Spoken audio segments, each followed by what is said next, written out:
Ok. Entonces, estos son los puntos que nosotros debemos, como profesionales de la salud, en nuestro plan de cuidados, ayudarlo al paciente, ¿no? En este proceso, cuando ellos están presentando muchas veces esos cuadros de ansiedad, de depresión, de inquietud, según la patología mental que ellos padezcan, ¿ok? Entonces, el profesional tiene que preparar su plan de actividades de enfermería para poderse proyectar con ese paciente. Entonces, de esa manera, adecuadamente tú vas a intervenir, vas a trabajar con él y definitivamente también con la familia. Bien, entonces esto es muy importante que nosotros tengamos presente en nuestro trabajo con este tipo de pacientes, ¿ok? Bien, entonces aquí, por ejemplo, también vamos a ver.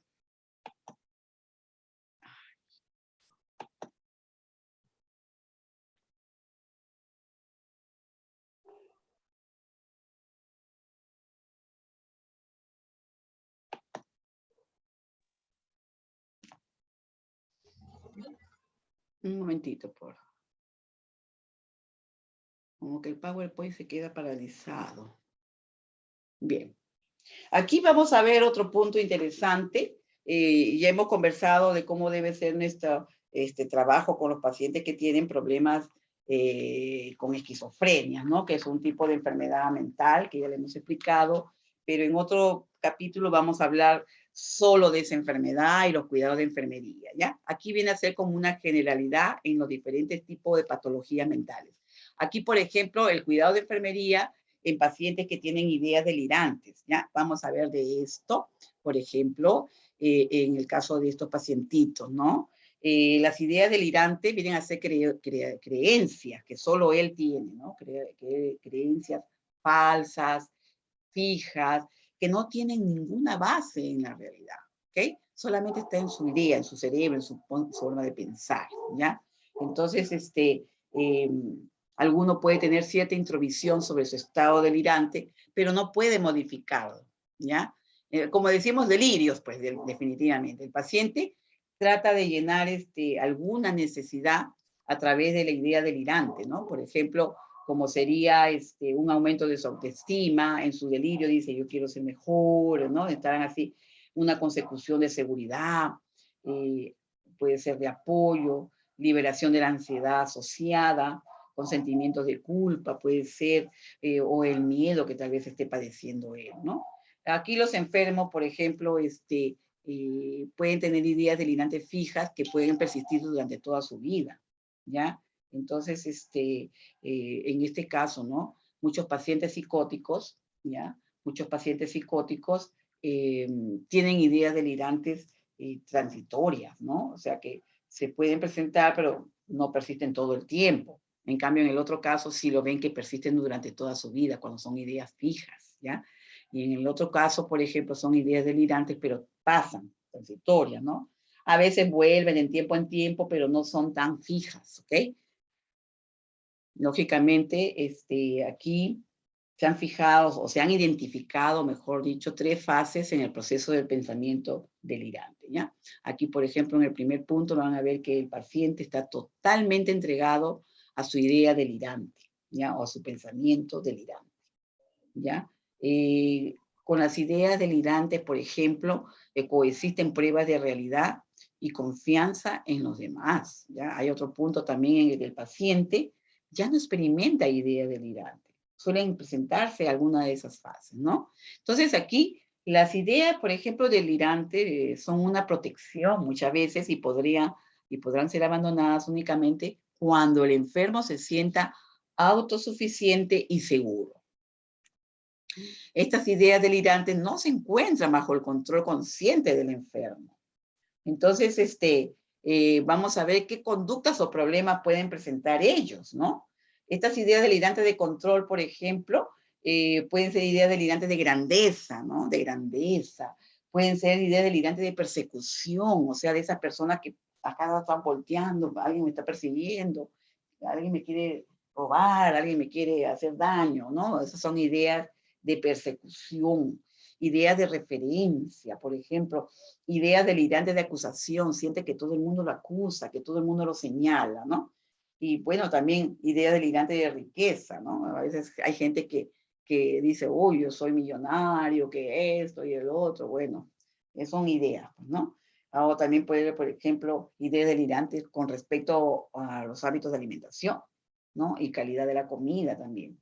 Bien, por ejemplo, idea delirante de infidelidad. Sí, hay personas que tienen unas ideas fijas de que les están siendo infieles. Entonces, en esos casos hay que tener mucho cuidado, ¿no? Entonces, esas ideas delirantes de infidelidad referente a la pareja generalmente, ¿no?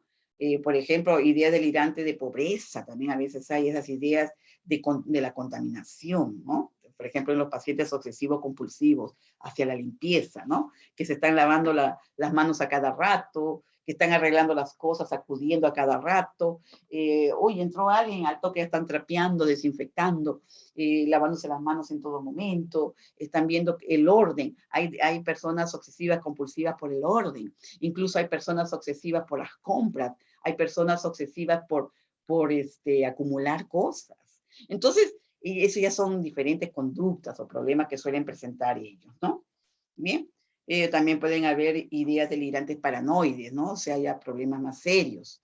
Bien, los objetivos a corto plazo, por ejemplo, lo que queremos es ayudar al paciente, porque ese es nuestro trabajo, en eso nos proyectamos, a sentirse más seguro en el ambiente donde él se encuentra, ayudarlo a crear su autoestima, mejorar su autoestima, integrarlo en la comunidad terapéutica, o sea, trabajar con el equipo de salud en bien de su propia salud de él. Animar al paciente, por ejemplo, a confiar en los miembros del equipo y en otras personas en magnitud suficiente para que relate los detalles de su pensamiento delirante. Dale a comprender que tú estás allí para cuidarlo, no para hacerle daño. Entonces, con mucho cuidado, mucho tino, ¿no? Entonces, él va a tomar confianza y lógicamente lógicamente va a confiar en ti, en el profesional que lo está cuidando en ese momento, ¿no? Bien, o hay otros objetivos a corto plazo del tratamiento, perdón, a largo plazo, ahí está, a largo plazo, por ejemplo, en ideas delirantes transitorias, eliminar ideas de ese tipo, que son ideas patológicas, se hace a través de terapias, ¿no? Terapias de ocupacionales, se le ayuda en eso.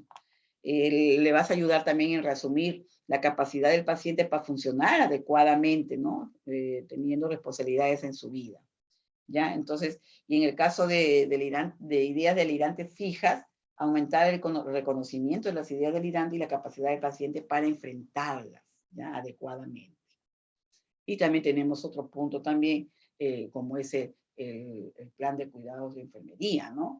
Aquí en este plan de cuidados de enfermería, nuestro trabajo consiste en ayudar al paciente a sentirse seguro, aceptado en la medida de lo posible. Eso lo va a ayudar muchísimo, ¿ya? Entonces, crearle un ambiente seguro, definitivamente, donde él esté, ¿ya?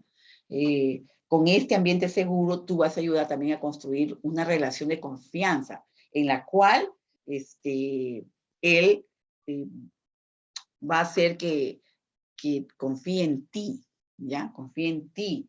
Ser sincero, para eso tú tienes que ser sincero cuando le hables con él enfermo. Evitar comentarios vagos o evasivos. Hay que ser directo y sencillo al conversar con él. Ser consciente en la fijación de las expectativas que tienen ellos, ¿no? Trabajar en las reglas de esforzamiento, etc. Un punto muy interesante también, jóvenes, es no prometer lo que no se pueda cumplir. Como en la vida, ¿no? A nadie debemos prometer algo si no lo vamos a cumplir, ¿ok? Porque es decepcionante. A veces hay padres que le dicen a sus hijitos, vámonos, nos vamos al cine después de esto, y después tienen otra cosa que hacer y se olvidaron de la promesa que le hicieron al niño, ¿no? Entonces, ¿qué va a suceder en el niño? Ya no va a tener confianza, no va a creer en su papá, porque le miente, ¿no? Entonces, no hay que prometer algo que tú no vas a cumplir, ¿ok? Entonces, también, por ejemplo, en ese plan de cuidados, ser consistente, ¿no? Alentar al paciente que hable de su enfermedad, de sus inquietudes, no obligarlo, ¿no? Pero que pueda expresarlo, ¿ya? Otro punto también, ayudar al paciente a aumentar su autoestima, darle retroalimentación positiva para sus éxitos, apoyarlo en sus logros, en actividades que él esté realizando ahí, por ejemplo, en terapia ocupacional, ¿no? Entonces, hacer que el paciente participe en actividades con una sola persona al principio y después en pequeños grupos y gradualmente irlo integrando en actividades de grupos mayores. Ahí con esa forma tú también lo vas a ayudar muchísimo. Otro punto también del plan de cuidados es disminuir la ansiedad y los temores que suelen tener los pacientes, ayudarlos a sentirse con mayor tranquilidad, brindarle un ambiente más tranquilo, ¿no? Que tú reconozcas que hay ideas delirantes del paciente como percepciones del medio ambiente donde él está. Al principio no arguir con el enfermo ni tratar de convencerlo de que sus ideas son falsas o irreales, ¿ok? Entonces, interactuar con el enfermo en base a cosas reales, ¿no? No insistir en los delirios que él tiene. Mostrar empatía en cuanto a sus sentimientos que él manifieste, darle apoyo, ¿no? No ser prejuicioso, o sea, no dar prejuicios, solamente escucharlo, apoyarlo, y tampoco, lógicamente, hacer bromas respecto a sus creencias en la vida, ¿no es cierto? Entonces hay que respetar todo eso. Otro punto también muy interesante es ayudar al paciente a reconocer sus ideas delirantes como tales, ¿no? Nunca darle a entender al paciente que se aceptan sus ideas como parte de la realidad, ¿ok? No discutir con él, ¿ya? No discutir con él, pero sí presentar una relación detallada en cuanto a la situación de cómo se ve, ¿no? Eh, Otro punto también que debemos trabajar es en ayudar al paciente a descubrir formas más sanas de tratar con sus sentimientos de ansiedad, temores, miedos, ¿no? Disminución de la autoestima, independiente de las ideas delirantes. ¿Cómo lo puedes hacer? Animando al enfermo a expresar sus sentimientos, apoyarlo en sus intentos de decir su ansiedad, de expresarla, ¿no? Sus temores, sus miedos, en forma muy directa. ¿Ya? Esa es una manera muy interesante que tú puedes ayudarlo. Buscar formas de expresión, ayudarlo a buscar formas de expresión y de enfrentamiento a sus sentimientos que él está viviendo, ¿ya? Entonces, otro punto también muy interesante es ayudarlo o eliminar las ideas delirantes respecto a la comida y la alimentación. Por ejemplo, hay pacientes que se privan del alimento cuando el paciente, por ejemplo, sentar al enfermo con un grupo de pacientes que también se encuentran tomando sus alimentos, o sea, ponerlo en el grupo en una mesa donde los otros pacientes también están comiendo, ¿no? El paciente puede comer, se coloca la comida de los miembros del equipo terapéutico, ¿no? Muchos pacientes delirantes piensan que los alimentos pueden estar contaminados, ¿me entienden? Los platos, las tazas, utensilios pueden ser de utilidad, ¿no? El alimento puede ser traído del hogar del paciente, esto se lo han traído de tu casa, ¿no? Porque algunos tienen esas ideas de que los quieren envenenar o cosas así, ¿no? Pero son sus ideas, pues chicos. Entonces, puede ser muy útil dejar que el paciente ayude a servir la comida, es una buena técnica, ¿no? Dejar que el paciente seleccione sus propios alimentos en una cafetería, sugerir en forma verbal o no verbal que el paciente pueda encontrar agradable la alimentación, ¿ya? Entonces, esto va a ayudarlo muchísimo a este tipo de paciente, ¿no? Bien, entonces aquí en ese punto vamos a ver también otro punto interesante en el caso de los cuidados del profesional de enfermería en pacientes con alucinaciones, ¿no? Bien, por ejemplo, aquí vamos a ver que las alucinaciones vienen a ser percepciones sin objeto, es decir, de un estímulo externo, e incluso sin que haya un origen en el mundo externo, exterior, ¿ya? O sea, solamente está en su mente. Pueden captarse por cualquiera de los sentidos, como lo hemos dicho, a través de la vista, ven alucinaciones, ven cosas que no existen. Mira esa niñita, y tú miras y no hay una niña. Es solamente él o ella lo ve. Por eso se dicen alucinaciones visuales.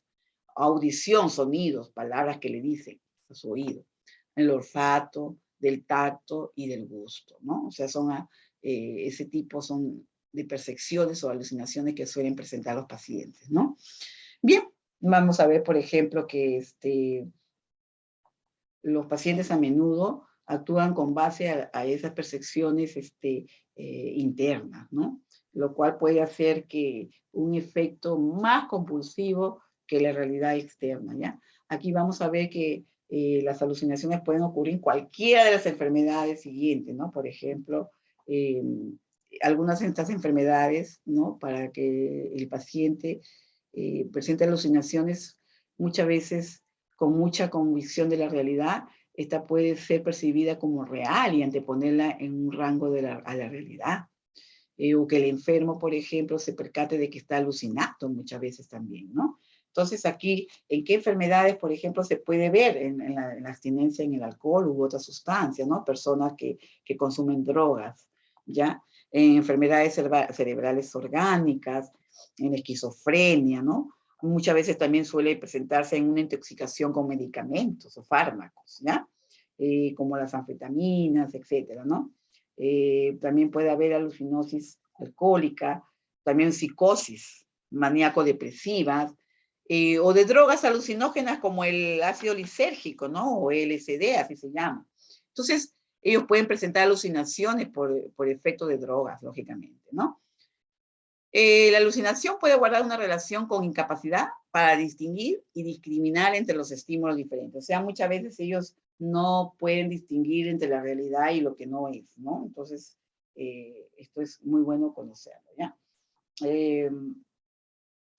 Las conductas o problemas que suelen presentarse.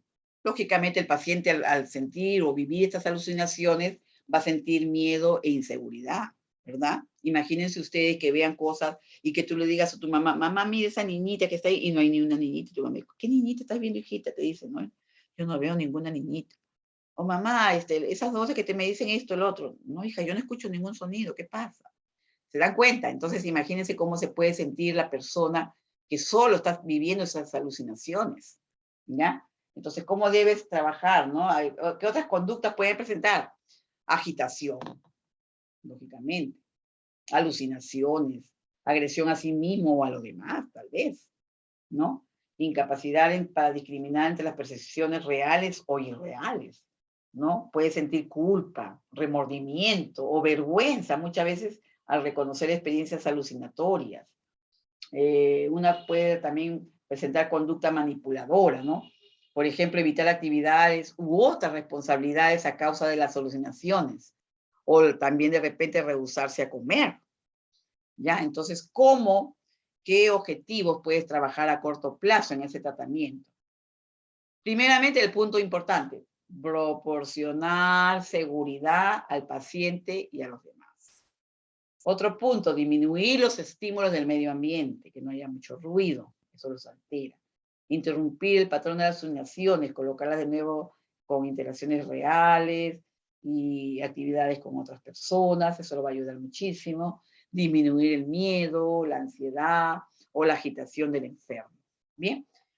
¿O qué queremos nosotros a largo plazo en el tratamiento de este tipo de pacientes, ¿no? Sobre todo ayudarlo a establecer relaciones satisfactorias con los demás, porque esto es muy importante, trabajar mucho en su autoestima, en sus relaciones interpersonales con las demás personas. Establecer también patrones de trabajo a través de las terapias ocupacionales para disminuir también el miedo, la ansiedad, muchas veces la ira, ¿no? Entonces, también comprender el proceso alucinatorio. Tú tienes que entender esto, planear lo posible recibir las alucinaciones, porque a veces puede pasar en un determinado tiempo, se controla, pero vuelven. Entonces, hay que saber aplicarlo, ¿no? El plan de enfermería, por ejemplo, de los cuidados, ¿en qué consiste, por ejemplo, ¿no? Evitar que el paciente se dañe a sí mismo y a los demás, o a los objetos de la propiedad, romper muebles o algo, ¿no? Por ejemplo, ahí tú vas a proporcionar supervisión para proteger al enfermo, que no se autolastime, ¿no? O lastime a otras personas, ¿ya? Y evitar también estar en todo momento, estar encima de él, solamente observando, pero viendo cómo se comporta, ¿no? Buscar datos que indiquen que el paciente se encuentra alucinando.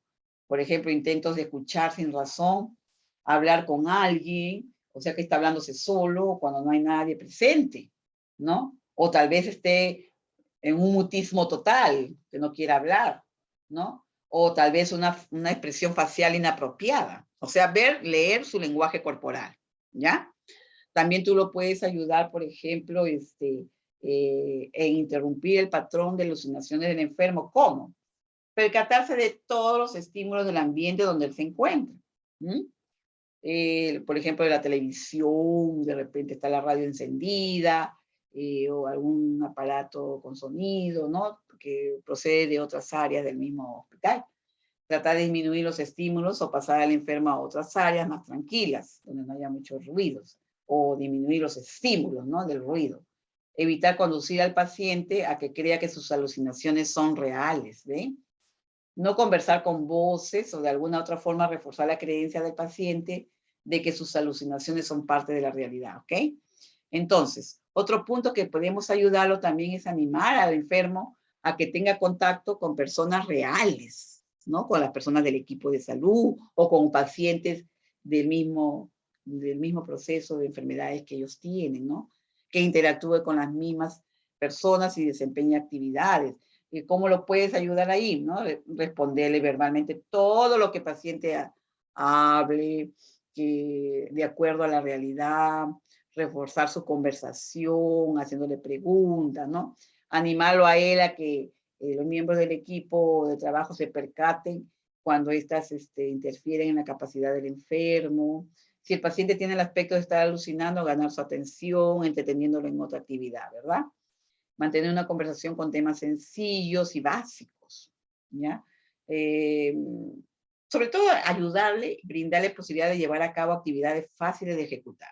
Por ejemplo, una de ellas es ayudarle a arreglar la cama, ¿no? Que arregle su cama, su habitación donde él está. Es muy interesante eso porque es una labor que todo el mundo la realiza y entonces a él también ayudarlo de esa manera, de tal manera que él se distrae haciendo algo fructífero, ¿no? Bien, por ejemplo, también otro punto es disminuir el miedo, la ansiedad o la agitación del enfermo, brindar un ambiente estructurado, ¿no? Con actividades sistemáticas en cuanto sea posible, organizar actividades grupales, explicar cuando se tengan que llevar a cabo cambios inesperados, hay que explicarle, avisarle, porque muchas veces los cambios a ellos les afectan muchísimo. ¿No? Hacer una clara exposición de las expectativas del profesional de enfermería para que el paciente entienda en términos sencillos y directos lo que se está realizando por ellos, ¿no? Eh, Sobre todo, el profesional debe permanecer alerta en busca de signos de incremento de miedo, de ansiedad o agitación, para de esa manera intervenir oportunamente, ¿ya? Oportunamente e impedir que el paciente se lesione, ¿no? O tal vez lastime a otros o destruya objetos, ¿no? Ayudar al paciente a expresar sus miedos o cualquier sentimiento que él perciba, ¿no? Que ponga sus sentimientos, ayudar a lo que busque y conozca formas de aliviar su ansiedad, eso es muy importante, ¿no? En otro punto también ayudar al paciente a aliviar su culpa, o tal vez remordimientos o vergüenza cuando recuerde su conducta psicótica, ¿no? Por ejemplo, animarlo a exponer, por ejemplo, sentimientos, mantener una actitud de apoyo tú como profesional, mostrar la aceptación de la conducta del enfermo, del paciente como persona, no hacer broma ni juzgar su conducta, ¿ya? Y bueno, también ayudar al paciente a anticipar mediante las cuales se encare posibles recidivas de las alucinaciones. O sea, de que esas alucinaciones, si la enfermedad ya estuvo ya controlada, pueden nuevamente reaparecer, ¿no? Después de un periodo de convalescencia puede reaparecer. Pues eso significa recidiva, ¿no? Que puede reaparecer la enfermedad, ¿ya? Entonces, eso es muy importante también tener presente. Aquí tenemos otro tipo de problemas también con los pacientes que tienen problemas de conductas maníacas, ¿ya? Aquí en esto de las conductas maníacas, ahí vamos a ver, por ejemplo, esta también llamada trastorno afectivo bipolar. Les cuento, esto de trastorno afectivo bipolar es una enfermedad que, miren, les cuento que en los años 50 no se conocía mucho de esta enfermedad, ¿ya? Las personas que padecían este terrible problema, por ejemplo, se manifestaba de la siguiente manera. La persona de pronto estaba feliz, riendo, así como cuando te cuentan un chiste, ¿no? Feliz, jajají, jajaja, feliz. No pasa ni un minuto y al ratito ya la ves llorando desconsoladamente, o sea, las emociones de ellos muy, muy extremas, digamos, ¿no? una alegría extrema o una tristeza extrema, algo así. Entonces, no comprendían a este tipo de comportamiento, ¿no? Pero ya fueron pasando los años y se entendió, se conoció. Bien triste el problema de estas personas porque se sentían incomprendidas, no habían terapias, entonces ellos sufrían mucho, y no solamente ellos, sufría la familia, porque la familia no podía ayudarlos, ¿no? Entonces aquí, esta enfermedad se caracteriza por un antecedente de estados de ánimo altos y bajos. Hoy en día ya la ciencia médica, farmacéutica, ha ido mejorando las terapias, etcétera, que lógicamente la vida de estas personas ha mejorado, lógicamente, ¿no? Entonces, con periodos de relativa normalidad y funcionamiento efectivos intercalados, ¿no? Entonces, este trastorno afectivo bipolar, como le hemos dicho, se caracteriza por estados de ánimos muy altos y bajos, ¿no? Esta enfermedad suele aparecer entre los 20 y 40 años, ¿ya? De edad. Entonces, hay estudios que indican un fuerte componente hereditario de este padecimiento. O sea, lo dice que estos estudios indican que puede ser hereditario, ¿no? O sea, lo traemos en los genes. Los padres del paciente a menudo tienen antecedentes muchas veces de alcoholismo, y el enfermo por lo general abusa del alcohol. Entonces, a veces en un intento de automedicarse, ¿no? Entonces, lógicamente que eso le va a causar más daño. Entonces vamos a ver que bien puede presentar ambos problemas, pues un trastorno bipolar afectivo y alcoholismo, cada una de las cuales necesita terapias, eso lo sabemos, ¿cierto? Ahora, miren, el carbonato de litio, ¿ya? Este es el fármaco de elección en la mayoría de los casos de este problema de los pacientes bipolares, ¿ya? El carbonato de litio, ¿ya? Es el fármaco de elección en la mayoría de los casos, ¿ok? Entonces, suele estar contraindicado en enfermos que sufren alteraciones hepáticas. Ya les cuando ustedes han llevado medicamentos, se han dado cuenta que el hígado es uno de los órganos más nobles que tenemos y en el cual se sintetizan y metabolizan los medicamentos, ¿se acuerdan? Entonces, si el paciente tiene un problema hepático, definitivamente el litio va a hacer más daño que bien, ¿ok? O tal vez a nivel renal también, ¿ya?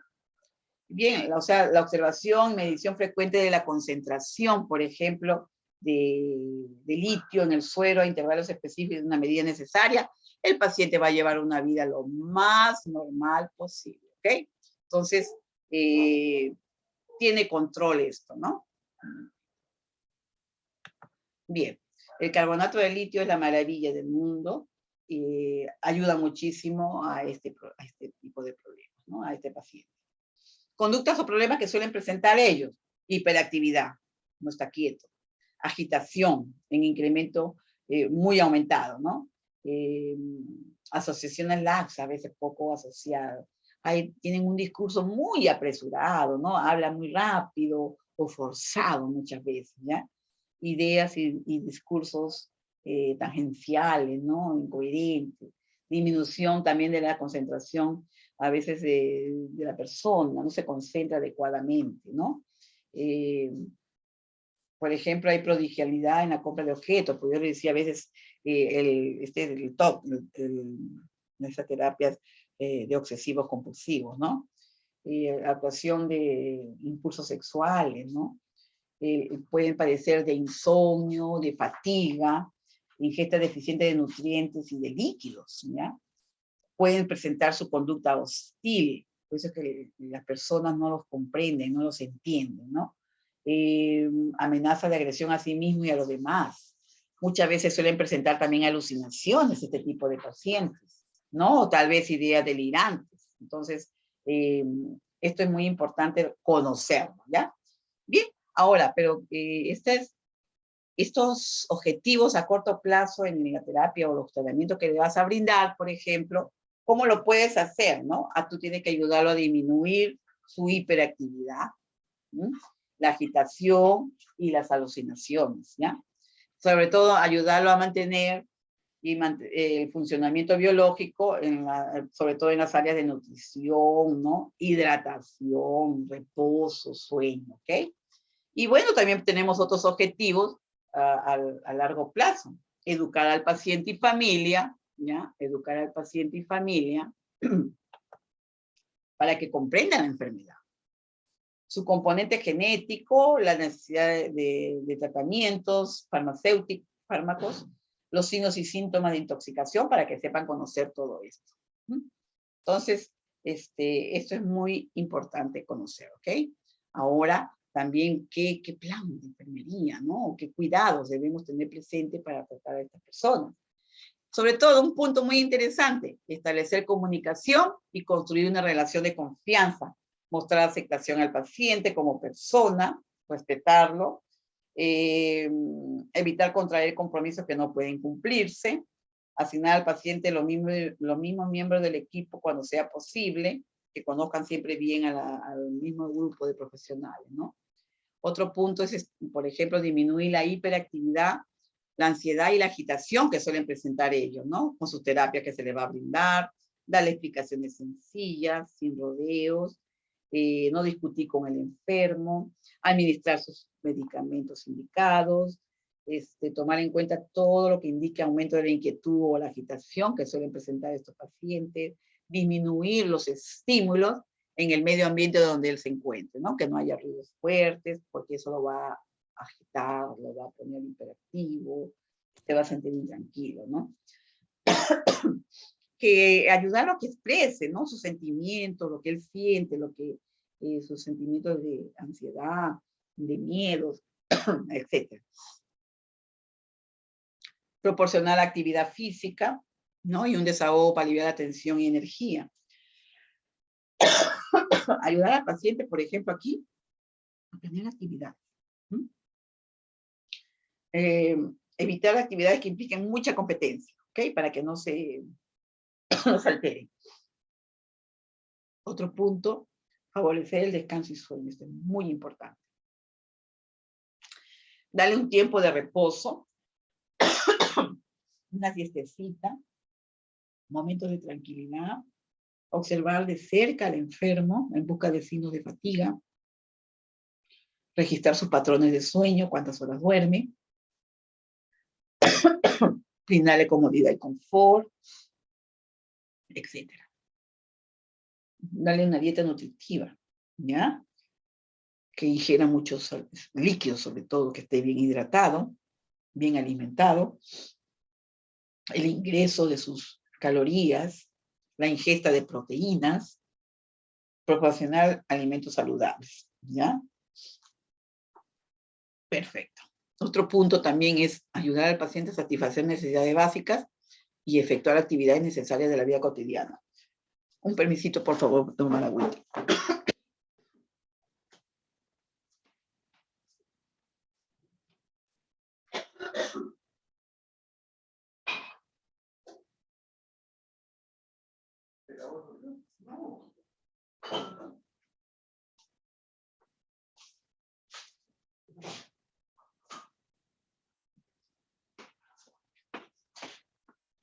Ya, ahora sí, gracias. Bien, ayudar al paciente a satisfacer, por ejemplo, las necesidades básicas, ¿no? Y efectuar actividades necesarias de la vida cotidiana. Por ejemplo, entre las necesidades básicas que tenemos todos, las personas, es el aseo, ¿no? El aseo diario, ¿no? Su cepillado de dientes, su cambio de ropa.